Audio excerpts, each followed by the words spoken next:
Well, good afternoon, everyone. I would like to welcome you all to the 2005 National Education Summit on High Schools.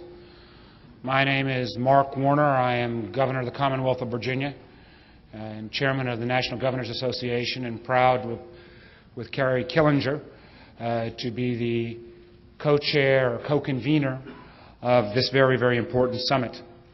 We've got a lot of work in front of us, and we will get right at it. To begin our program, please direct your attention to the two screens to view our opening video.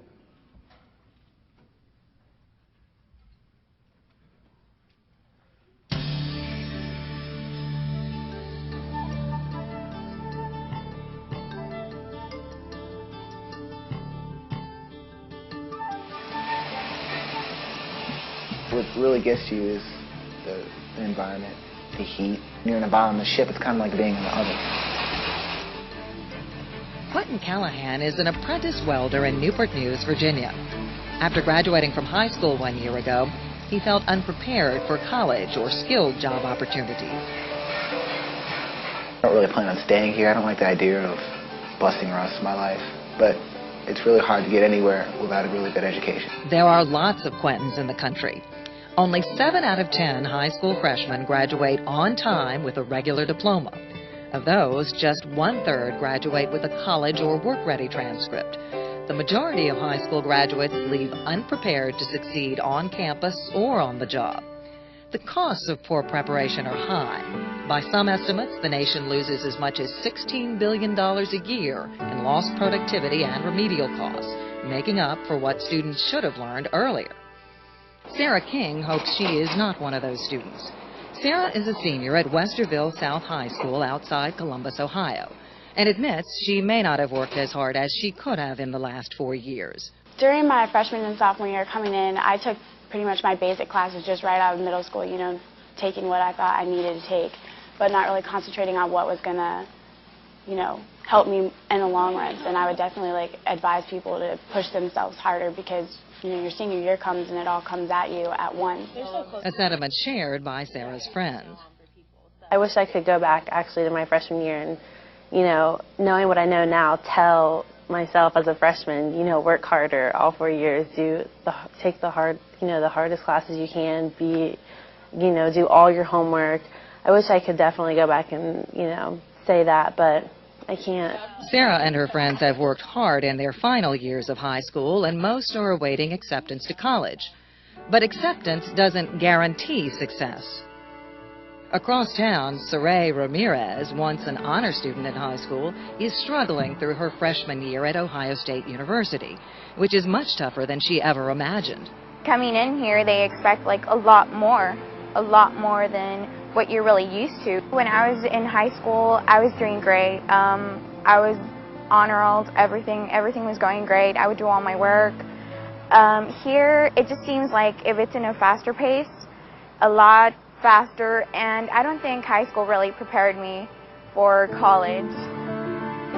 Nationally, 1/4 of freshmen at 4-year colleges and half of freshmen at 2-year colleges will not return for their sophomore year. High school graduates who go directly into the workforce face similar challenges. According to a recent national poll, employers estimate that 4 out of 10 high school graduates are not prepared for their current job, and even more are not prepared for career advancement. There are many reasons why some kids succeed and some don't, but it is clear that a major factor for many graduates is the expectations gap, the disconnect between what high schools require of students and what will be demanded of them after graduation. So as we read the amount that the water moves into the tube, we can calibrate that amount and compare it. Classes like these, rigorous math and science courses, are rarely, if ever, required in today's high schools.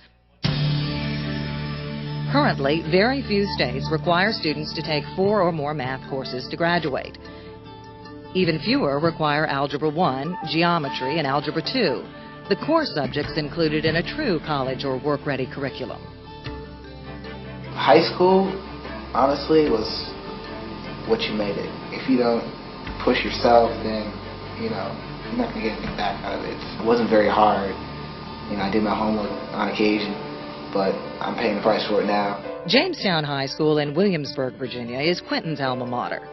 By current standards, it is considered a good school. A large majority of its graduates go on to college.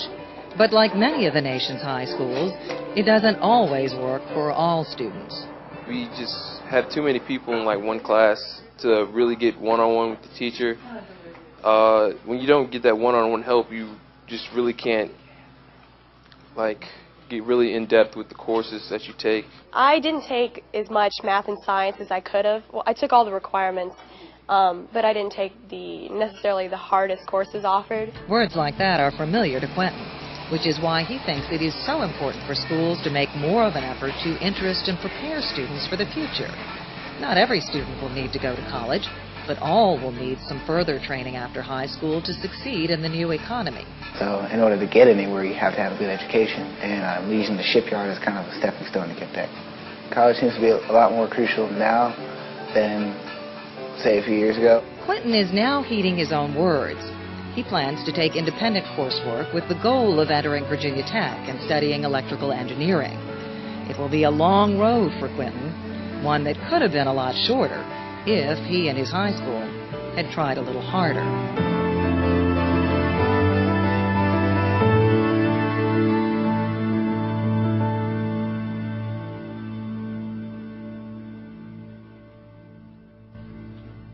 Again, I think you see in that short video some of the problem that we, as the nation's governors, as the nation's business leaders, as state superintendents, higher education leaders, and policy leaders must confront.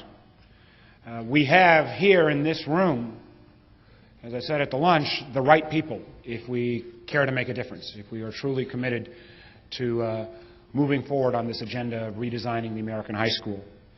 The 2005 National Education Summit on High Schools actually marks the first time in our country's history when such an impressive group as all of you have come together on this critical subject.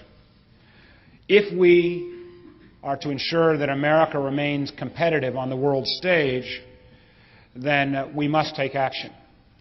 And I am very confident that we have the right people in this room to put forward that action agenda.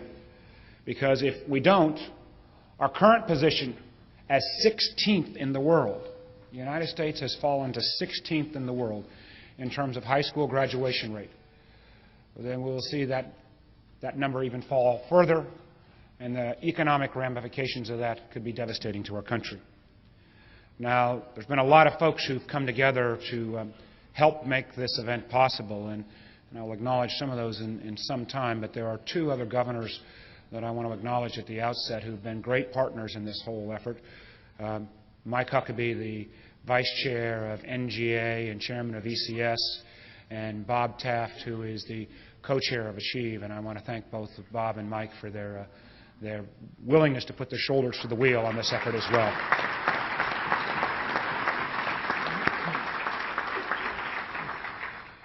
And we do have a moment in time. This is an issue that crosses red and blue states, urban and rural states, east and west, because as you heard in the video, we all share the common concern that 70% of our ninth graders begin high school below reading level. And close to 30% of those ninth graders who enter high school don't end up graduating. And in this country, in the year 2005, we don't even have a common across-the-country definition of what a dropout rate really entails. We as governors can't. It's an economic imperative. We cannot accept the fact that the high school graduation rate has actually declined in this country since many of us have taken office. And as governors or state superintendents, we can't keep explaining to our nation's parents or business leaders or the college faculties why these kids can't do the work. Now, what we have here today are governors from over 45 states and territories. And in the breakfast or the lunch leading up to this, I spotted 4 other former governors who are here in the role now as policy leaders. And we are united in our conviction that high schools need targeted, comprehensive, and sustained change. Now, this moment in time, combined with the President's interest in high school reform, has made my chairman's initiative of redesigning the American high school something that we can all come together on.